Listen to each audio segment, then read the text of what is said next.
لا حول ولا قوة إلا بالله العلي العظيم. أعوذ بالله من الشيطان اللعين الرجيم. بسم الله الرحمن الرحيم.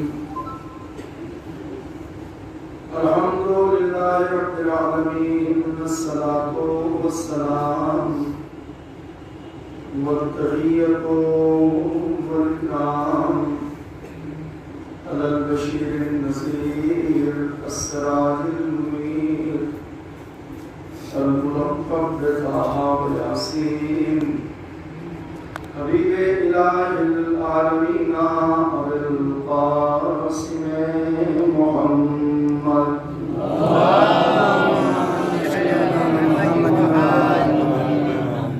وآله الطيبين الطاهرين المنجلين الذين أذهب الله عنهم الرجس وطهرهم تطهيرا.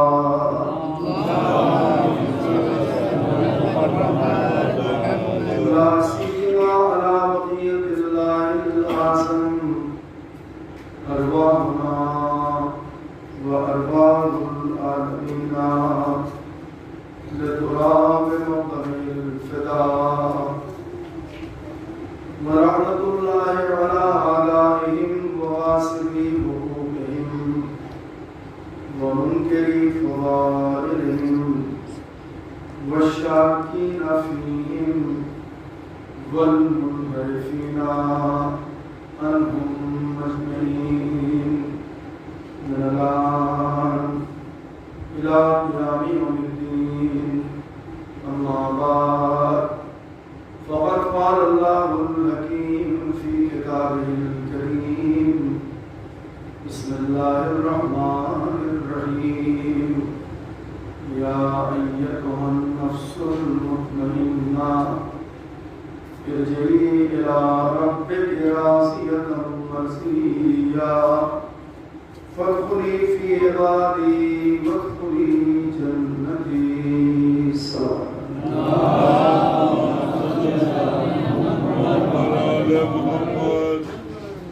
اتباع سے ایک بار سورہ الحمد اور 3 بار سورہ توحید فرما کر مرحوم دانش عباس بن ابو محمد کو اسلام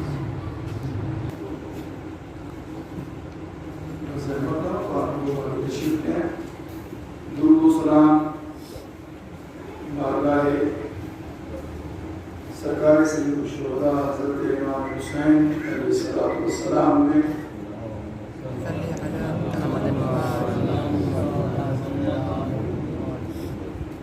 جن کی عظیم قربانی نے دین اسلام کو حیات ابدی عطا کی، جس کا وسیلہ قرآن مجید میں تا قیام قیامت موجود رہے گا، اور لوگ چاہے راضی برضا اس قصیدے کو پڑھیں اور چاہے مجبوراً اگر قرآن پڑھیں گے تو اس قصیدے کو پڑھنا ہی ہوگا. میں بزرگوار کی موجودگی میں ترجمے کا شرف حاصل کر رہا ہوں. اے نفس مطمئن، تو اپنے رب کی جانب پلٹ آ. تیرا رب اس سے راضی ہو چکا اور تو اپنے رب سے راضی ہو جا. فادخلی فی عبادی، اے حسین تو میرے بندوں میں داخل ہو جا. وادخلی جنتی، اور اے حسین تو میری جنت میں داخل ہو جا. یہ آیہ مبارکہ امام حسین علیہ السلام کی شان میں نازل ہوئی، اور اللہ نے امام حسین علیہ السلام کو جب خطاب کیا تو وہ خطاب نفس مطمئنہ کہی. اب یہ نفس مطمئنہ بڑا تفصیل طلب ہے. ایک طرف معبود ہے، ایک طرف عابد ہے، ایک طرف خالق ہے، دوسری طرف مخلوق ہے، ایک طرف نفس ہے اور دوسری طرف خالق نفس ہے.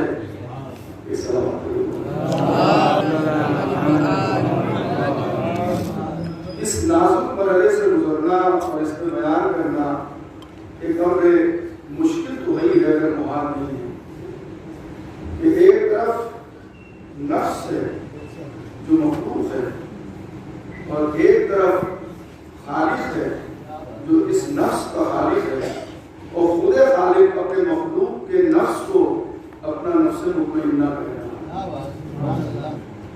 اس کا مطلب آپ یہ نہ سمجھیں کہ خالق مجبور ہو گیا، بلکہ وہ اپنی صلاحی پہ فخر کر رہا ہے کہ ایک نفس میں نے ایسا بھی خلق کیا ہے جسے اپنا نفس مطمئنہ کہہ سکتا ہوں. صلوات پڑھنے پر اللہ.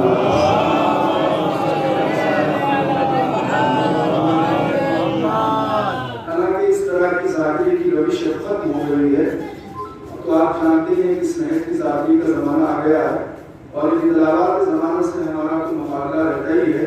اگر آپ اندازہ کریں کہ ایک طرف خالق نفس ہے اور ایک طرف خود نفس ہے، ایک طرف خالق ہے، ایک طرف مخلوق ہے، ایک طرف عابد ہے، ایک طرف معبود ہے، تقاضا یہ ہے کہ کبھی مخلوق کو خالق نہ بنائے، یعنی اپنے سے مشابہت نہ دے، اور کسی کے نفس کو اپنا نفس نہ کہے. ورنہ بے کلام لوگ پوری دنیا میں موجود ہیں کہ اللہ گویا اس نفس کا محتاج تھا تبھی تو اس نفس کو اپنا نفس کہا. نہیں، یہاں پر محتاج ہونے کی بات نہیں ہے. محتاج ہوگا تو اس نفس کو خلق ہی کیوں کرتا. اس عظیم نفس کو خلق کرنے کا مطلب کہ ہمارا خالق بہت عظیم ہے جس نے امام حسین علیہ السلام جیسی ذات گرامی کو خلق کیا ہے. لیکن ہر آدمی اپنی بنائی ہوئی چیزوں پہ فخر کرتا ہے اور ہر بنائی ہوئی چیز پہ فخر نہیں کرتا، بلکہ کچھ ہی بنائی ہوئی چیزیں ہوتی ہیں جن پہ انسان فخر کرتا ہے.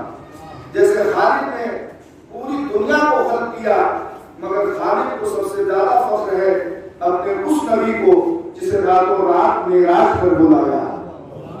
میں توجہ چاہ رہا ہوں. خالق کو اپنے اس مخلوق پر فخر ہے جس کے لہجے میں خالق نے معراج پر اپنے مہمان اور اپنے حبیب سے گفتگو فرمائی. دیکھیں، فخر کرنے کا حق تو ہونا ہی چاہیے کہ میں نے اس سے بہتر مخلوق کو پیدا ہی نہیں کیا، اور پھر جس مخلوق کو خالق نے اپنی معرفت کے لیے پیدا کیا ہو. میں توجہ چاہ رہا ہوں. جس مخلوق کو خالق نے اپنے پہچانوانے کے لیے پیدا کیا ہو، تو اب اگر اس مخلوق سے کوئی پہچانا جا رہا ہو تو آپ تعجب نہ کیا کریں. اب یہ 2 مہینے 8 دن یہ پوری قوم امام حسین علیہ السلام سے پہچانی جاتی ہے تو لوگ کہتے ہیں یہ قوم دیوانی ہو گئی ہے حسین حسین کہنے میں. میں نے کہا یہ وہ ذات ہے جس سے خالق پہچانا جاتا ہے تو مخلوق کی کیا حیثیت ہے. صلوات پڑھنے بلند آواز. یہ نفس سے مطمئنہ پروردگار. دیکھیں سرفراز گھر میں ہم جتنا سرفراز ہوتے ہیں یہ تو مجھے اطلاع نہیں ہے، مگر یہ مختلف اضلاع اور شہروں سے لوگ یہاں پر اکٹھا ہوتے ہیں تو ظاہر ہے کہ اچھی ہی چیزیں دور جا پاتی ہیں. ایک صلوات پڑھیے بلند آواز. تو آپ توجہ فرمائیں کہ امام حسین علیہ السلام کو خالق نے ایک تو نفس مطمئنہ کا خطاب کیا. دوسرا لفظ اسے بڑی نزاکت سے آپ سنیں گے، راضیتم مرضیہ. حسین راضیہ بھی ہے اور مرضیہ بھی ہے. میں تو بتاؤں چاہتا ہوں کیا اس سے پہلے بھی یہ لقب خالق نے کسی کو دیا ہے؟ یہ قوم اتنا خاموش تو نہیں رہتی. میں توجہ چاہ رہا ہوں کیا اس سے پہلے بھی خالق نے کسی کو راضیہ اور مرضیہ کہا ہے؟ تو میرا علم جہاں تک ہے جناب صدیقہ طاہرہ حضرت فاطمہ زہرا سلام اللہ علیہا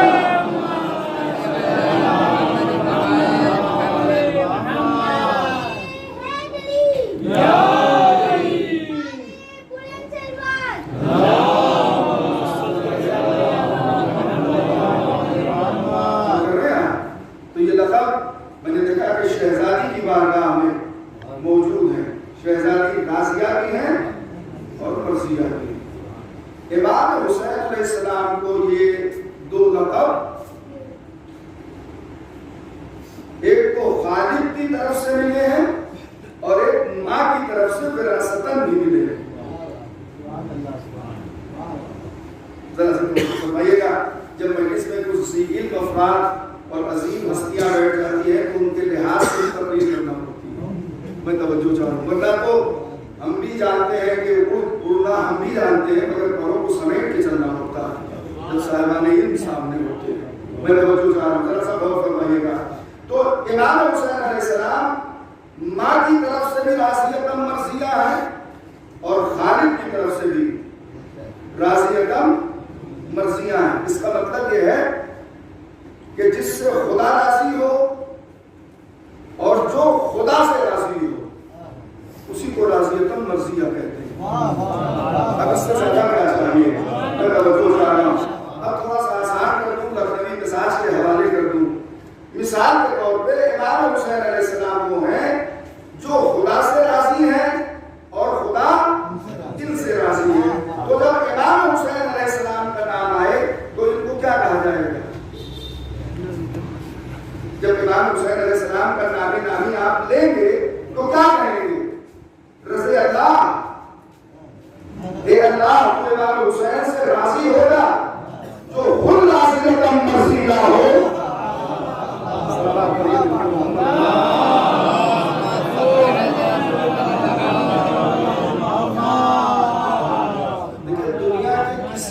مرکز میں آپ بخل کریں وہ تو ٹھیک ہے مگر مجالس میں بخل لگ جائے.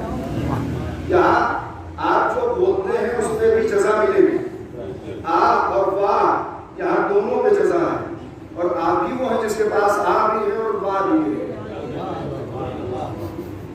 کچھ لوگ ایسے ہیں کسی کے یہاں آ ہے واہ نہیں ہے, کسی کے یہاں واہ ہے آ نہیں ہے. آپ کے پاس دونوں ہیں. کیسے مولانا صاحب. میں نے کہا آپ کی واہ کا نام ضمیر ہے آپ کی آگ کا نام کربلا. صلوات پڑھ دے اللہ.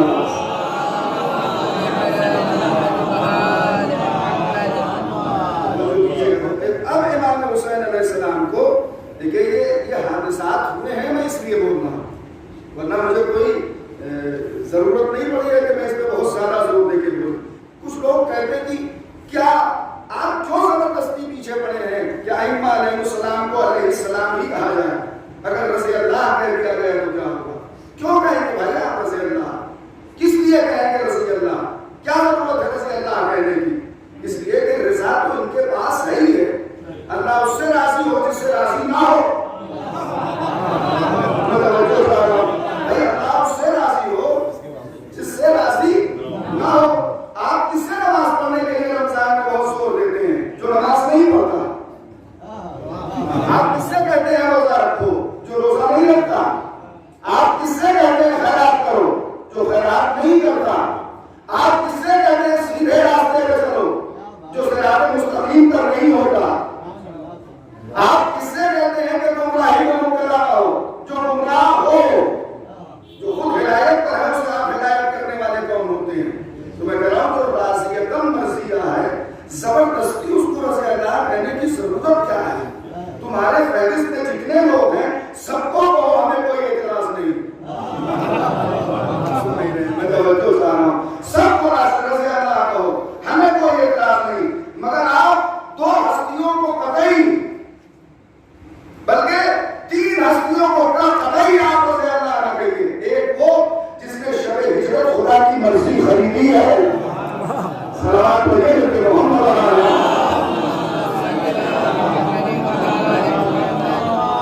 ایک خالد نے جس معصومہ کو رازیہ اور مرضیہ کہا ہے اور ایک میرا آقا امام حسین علیہ السلام جسے خالد نے رازیہ مرضیہ کہہ کے خطاب کیا ہے.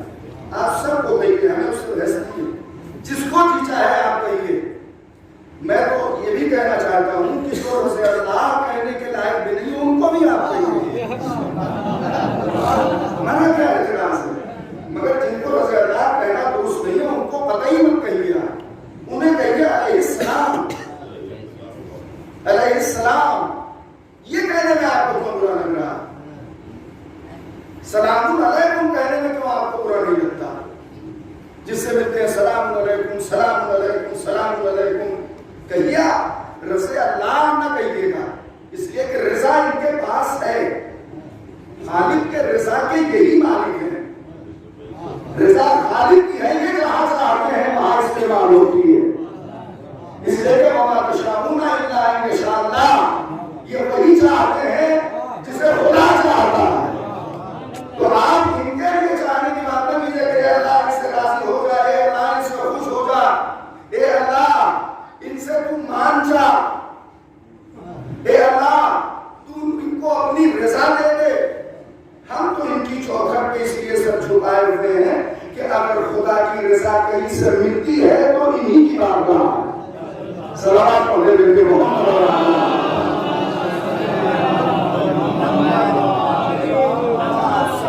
ایک چیز ہوتی ہے سدا بسہرا ہو جاتی ہے، آپ کچھ بھی کہتے رہیے، ہم کچھ بھی کہتے ہیں، ہم گالی بھی بکیں گے تب بھی فضا میں چلی جائے گی، ہم اچھی باتیں کریں گے تب بھی وہ فضا میں جائے گی، ہم عبادتیں کریں گے وہ بھی فضا میں جائے گی، ہم یا حسین کہتے ہیں وہ بھی فضا کے دامن پہ سیر کرے گی۔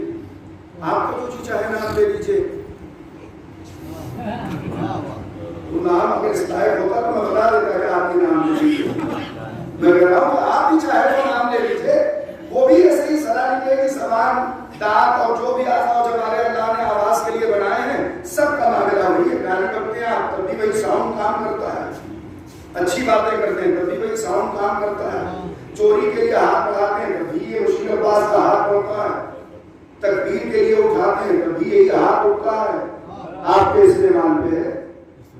اگر آپ مسلم کذاب کو نبی کہہ دیں گے تو ہمارا کیا بگڑے گا؟ اگر آپ مرزا غلام احمد قادیانی کو نبی بنا لیں گے تو ہمارا کیا بگڑے گا؟ آپ جسے چاہیے بنائیے، ہم بنانے کے قائل نہیں ہیں، ہم ماننے کے قائل ہیں۔ میں توجہ چاہ رہا ہوں، ہمارا کام بنانا نہیں ہے، ہمارا کام ہے ماننا۔ اور ایک لفظ اور ہے اس کی بھی وضاحت کر دوں، نہ بنانا ہمارا کام ہے نہ بننا ہمارا کام ہے۔ میں چاہوں کہ لکھنؤ کا جناب بن جاؤں تو بن جاؤں گا،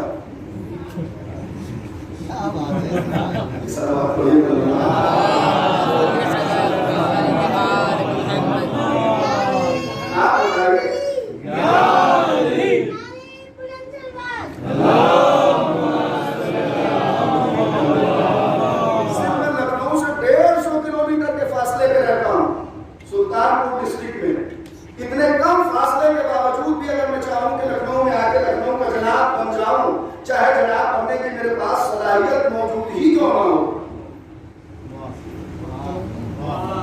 کہ میں نے ایک پیغام آپ تک پہنچا ہے، تب بھی یہاں والے ہمیں ایکسپٹ نہیں کریں گے۔ کہا لکھنؤ والوں کو یہ منظور نہیں ہے کہ باہر کے بلندے کا شکار کریں۔ میں توجہ چاہ رہا ہوں، تو بھیا میں اتنی کوشش کرنے کے باوجود صلاحیت بھی رکھتا ہوں تب بھی لکھنؤ کا جناب نہیں بن سکتا، تو آپ پورے دین کے جناب کیسے بن جائیں گے؟ صلوات پڑھیے مل کے محمد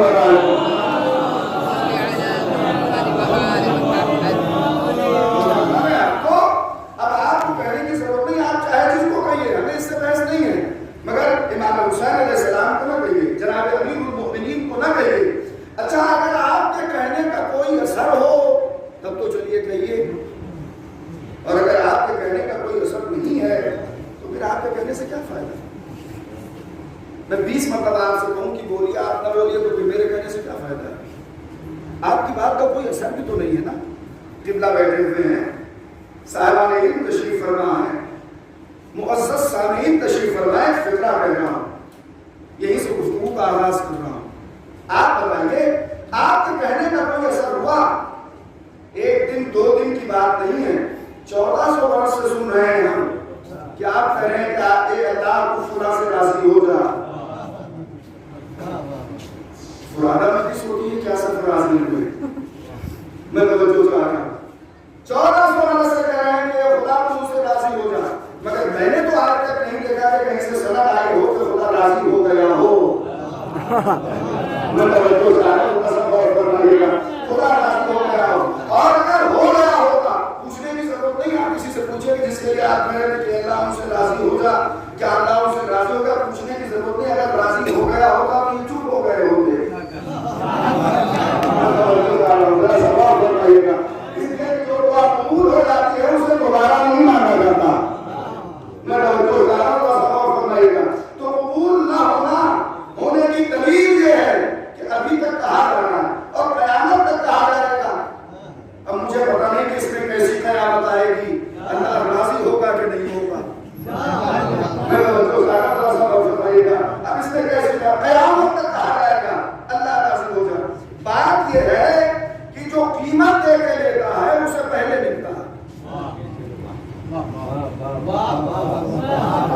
اس قوم میں جمہور سے ہی نہیں ہوتا.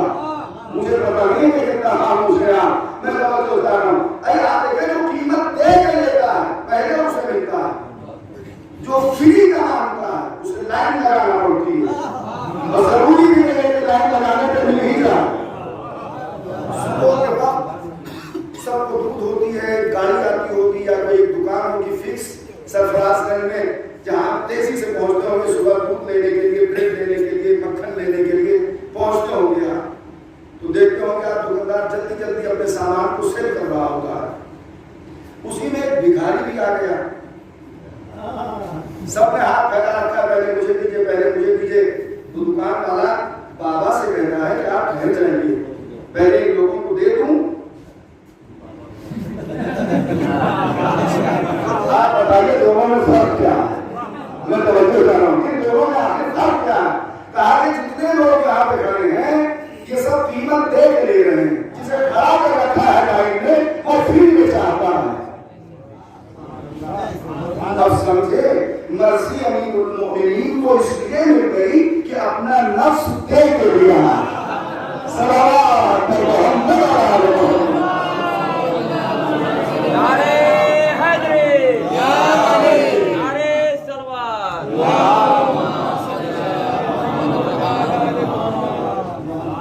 جو فرمایا امیر المومنین کو جو مرضی الہی ملی وہ اس لیے ملی کہ اس کی قیمت ادا کی ہے امیر المومنین نے, اس کے بدلے میں اپنا نفس دیا ہے. اب آئیے امام حسین علیہ السلام کی طرف یہی سے پوچھتے ہیں. کسی کے بھی نفس کو خدا نے قرآن نے اپنا نفس کہا ہو تو فقط نفس کہا. صاحب آپ سے دعا چاہوں گا. صرف امام حسین علیہ السلام وہ عظیم ذات ہیں اور یہ امتیازی فضیلت امام حسین علیہ السلام کی ہے کہ اللہ نے ان کے نفس کو فقط اپنا نفس نہیں کہا بلکہ کہا نفس مطمئنہ. یعنی دنیا میں تمام نفوس میں سب سے زیادہ جس سے خدا مطمئن ہے اس نفس مطمئنہ کا نام حسین ابن علی ہے. صلوات پڑھنے کے محمد.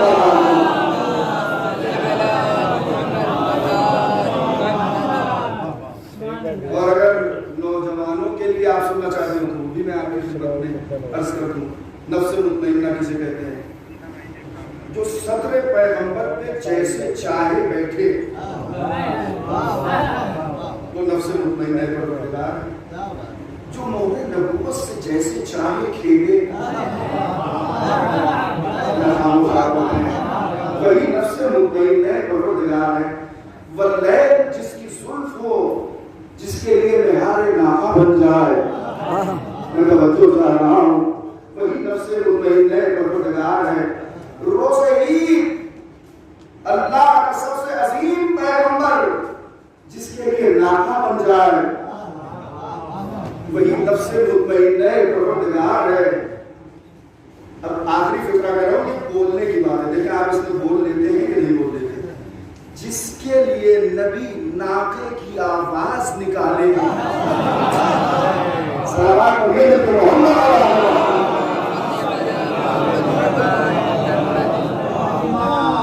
اور نفس مطمئنہ پروردگار. دیکھیں میں دھیرے دھیرے آگے بڑھ رہا ہوں, بہت دھیرے دھیرے, بس ایک منزل پہ لانا چاہتا ہوں.